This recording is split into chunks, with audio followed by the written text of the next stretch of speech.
চিকিৎসা, ভ্রমণ কিংবা কেনাকাটা, উদ্দেশ্য যাই হোক, বাংলাদেশিদের প্রথম পছন্দ প্রতিবেশী রাষ্ট্র ভারত। প্রতিদিন বাংলাদেশিদের গড়ে ৫,০০০-এর বেশি ভারতীয় ভিসা দেওয়া হয়, যাদের প্রত্যেকেই সেখানে গিয়ে খরচ করেন মোটা অঙ্কের অর্থ, যা অবদান রাখে ভারতের অর্থনৈতিক অগ্রগতিতে। কিন্তু এখন পরিস্থিতি একদমই ভিন্ন। বাংলাদেশিদের অভাব এখন ভোগাচ্ছে ভারতের ব্যবসায়ীদের। বাংলাদেশের রাজনৈতিক অস্থিরতার জেরে মারাত্মক প্রভাব পড়েছে ভারতের পর্যটন শিল্পে। গত মাসে দেশব্যাপী শিক্ষার্থীদের আন্দোলন ছড়িয়ে পড়লে পর্যটন ব্যবসায়ে প্রভাব পড়তে শুরু করে, যা আরও অবনতির দিকেই যাচ্ছে। ব্যবসায়ীরা বলছেন, গত ৫ আগস্ট শেখ হাসিনা প্রধানমন্ত্রীর পদ থেকে পদত্যাগ করে দেশ ছাড়ার পর তাদের ব্যবসা রীতিমতো তলানিতে ঠেকেছে।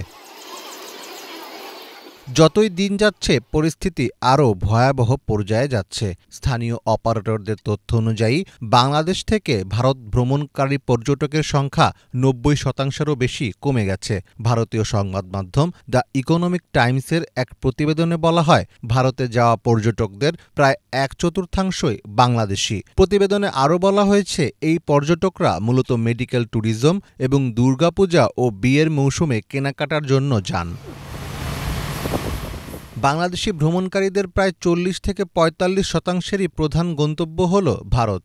এর মধ্যে প্রায় ৮০%ই ভ্রমণ করেন চিকিৎসার জন্য। বাকিদের উদ্দেশ্য কেনাকাটা এবং অবকাশ যাপন। কিন্তু বর্তমান পরিস্থিতিতে অনেকে প্রতিবেশী দেশটির ভ্রমণের পরিকল্পনা স্থগিত করেছেন। যাদের জরুরি ভিত্তিতে ভারতে যাওয়া দরকার, শুধু তারাই ভ্রমণ করছেন।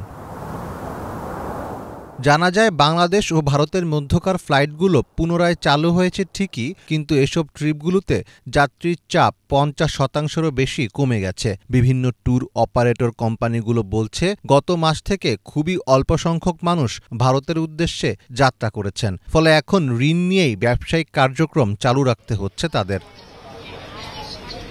গত বছর সব মিলিয়ে ৯.২৩ মিলিয়ন বিদেশি পর্যটক পেয়েছিল ভারত, যার মধ্যে বাংলাদেশ থেকে যাওয়া পর্যটকের সংখ্যাই ছিল প্রায় ২৩%, যা যে কোনো দেশের তুলনায় সবচেয়ে বেশি। বিশেষজ্ঞদের মতে, বাংলাদেশিদের ভ্রমণ কমে যাওয়ায় ভারত প্রতি মাসে ৭৫০ কোটি টাকা হারাচ্ছে।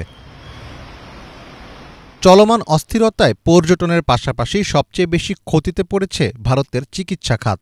ভারতীয় গণমাধ্যম হিন্দুস্তান টাইমসের এক প্রতিবেদন বলছে, ভারতে চিকিৎসা নিতে আসা বিদেশিদের মধ্যে ৭০-৮০%ই আসেন বাংলাদেশ এবং মধ্যপ্রাচ্যের বিভিন্ন দেশ থেকে। কেয়ার এজ রেটিং অনুযায়ী অস্থিরতা অব্যাহত থাকলে চলতি বছর ভারতের চিকিৎসা পর্যটন কেন্দ্রিক আয় ১০-১৫% কমে যাওয়ার সম্ভাবনা রয়েছে। সব মিলিয়ে বাংলাদেশের রাজনীতির পট পরিবর্তন কঠিন এক চ্যালেঞ্জের মুখে ফেলে দিয়েছে ভারতের অর্থনীতিকে। মীর ফজলে রাব্বী, বাংলা ভিশন।